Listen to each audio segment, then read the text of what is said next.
Do you ever find yourself wanting someone close, but the moment they get near, you instinctively pull back? You crave connection, but something inside you just won't let it happen. It's confusing and frustrating, but you're definitely not alone in this. Let's talk about why this happens and what's really going on under the surface. The core of this isn't that you're afraid of closeness itself. What you're really afraid of is the potential cost of that closeness. Maybe you're scared of being judged, of having to meet expectations, or of eventually being abandoned. So, creating distance becomes your go-to protection strategy. It's a subconscious shield you put up to keep yourself safe from getting hurt. When someone starts to get emotionally close, your brain, wired by past experiences, starts scanning for danger. It's like an internal alarm system going off, telling you, "Warning, this feels risky." This often stems from a deep-seated belief that you're somehow hard to love. You might think that if people see the real you, your flaws and insecurities, they'll inevitably leave. So you push them away first, to avoid the pain you're certain is coming. It's a self-fulfilling prophecy, a defense mechanism designed to prevent a heartache you've already anticipated. It's like bracing for an impact that may never even happen. Think about it this way. If you didn't grow up with consistent emotional safety and closeness, your nervous system learned that intimacy is unpredictable or even dangerous. As an adult, that programming is still running in the background. Your body remembers that feeling of unsafety.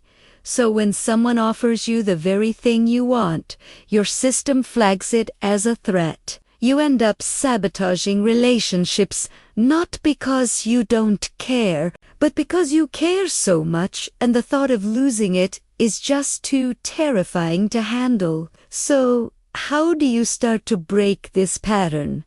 It's a gentle process, not an overnight fix. The first step is simply to notice when you're pulling back. When you feel that urge to create distance, just pause and acknowledge it without judgment. Ask yourself, what am I afraid of right now? Try to name the specific fear.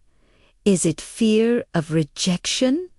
Fear of being a burden? Fear of losing your independence? Once you can name the fear, it loses some of its power over you. The next step, when you feel ready, is to try communicating this honestly with the person you're pushing away. You don't have to spill every detail of your past. It can be as simple as saying, "Hey, I really value our connection.